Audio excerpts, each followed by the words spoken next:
Dear students, now we are going to learn about the revision of chapter 2 electric potential and capacitor.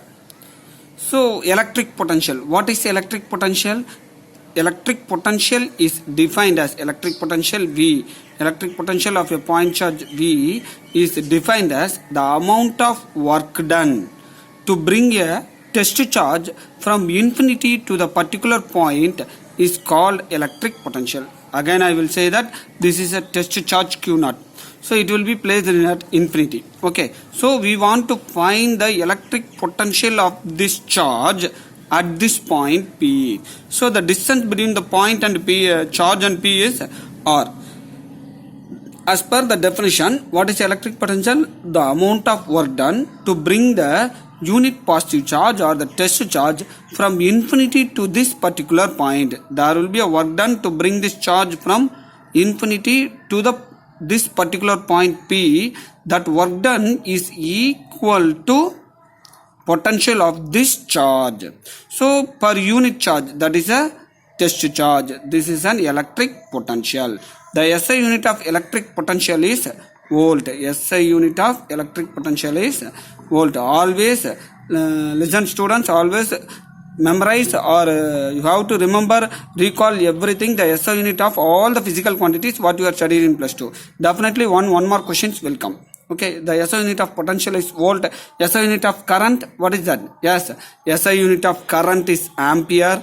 Then SI unit of charge is coulomb. So then that's all. So these are all the electric fields of SI units what we are learning in the chapter 1.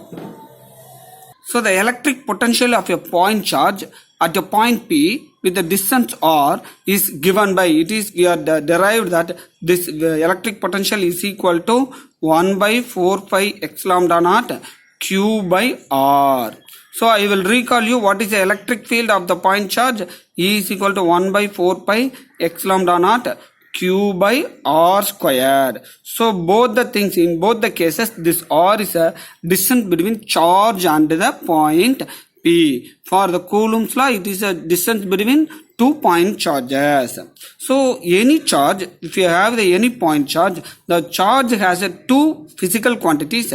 That is, one is electric potential and another one is a electric field. So electric field is a vector quantity, electric potential is a scalar quantity. So electric field is a vector quantity and electric potential is a scalar quantity. Both the physical quantities are the characteristics of any particular charge, point charge. So what is the relation between these two things? Means electric field of any point charge is equal to minus dV by dr. That is, when the distance changes, electric potential also varies. So we can say that dV by dr is a potential gradient. Potential gradient. So this equation, mathematical equation, clearly says that gradients means any physical quantity which changes with distance. So the potential, electric potential of a charge is changes with the distance increases or decreases. Yes, when the distance increases, potential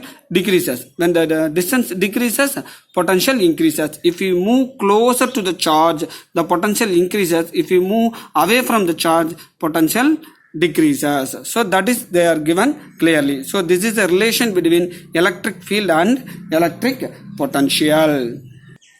Similar to electric dipole having a electric field along the axial line and the equatorial line, here also for a dipole, positive charge and negative charge separated by a distance 2a,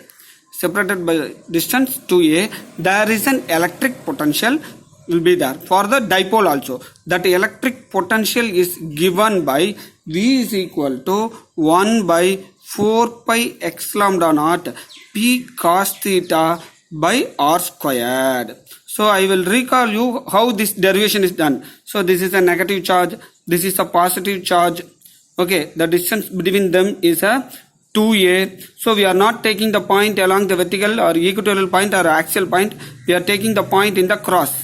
So this point R is the distance is R. The distance from the negative charge to the point is R1 and the distance from the positive charge to this point is R2. Then we are taking the perpendicular line. This distance is R1 minus R2. We are deriving the equation. Dear students, are you remember? Yes. that derivation solution is this one. So V is equal to 1 by 4 pi epsilon naught P cos theta by R square. If you want to calculate what is the V axial along the axial point, what is the electric potential of an electric dipole, means you have to substitute theta is equal to 0 degree. That means this is a theta degree. So when the theta is equal to 0 degree means the point will comes to the axial point. What is the formula? Cos 0 1. Yes, we can say that Kp by R square. So that is the electric potential of an electric dipole along the axial point. What is the equatorial point? For the equatorial point, theta is equal to 90 degree, because this is the theta. The equatorial point is a vertical point.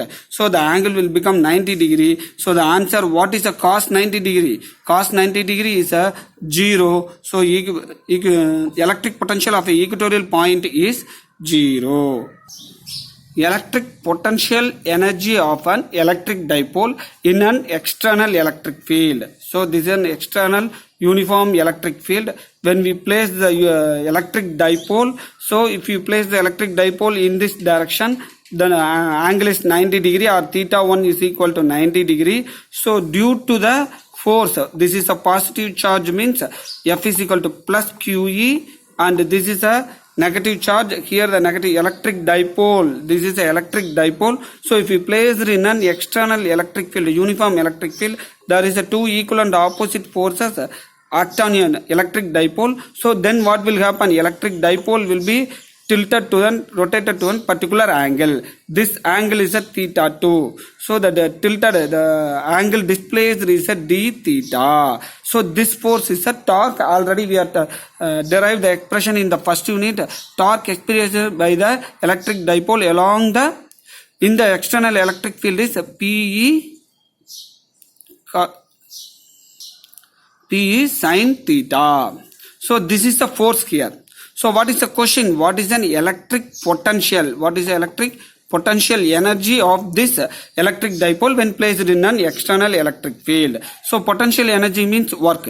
Work is equal to force into displacement. Here the displacement is a d theta. Substitute this small work done dw, which is equal to P sin theta into d theta. So if you integrating, what we will get?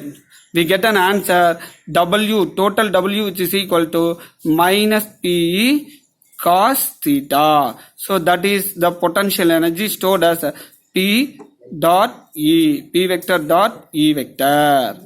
So this is an electric potential energy stored in an electric dipole when placed in an external electric field.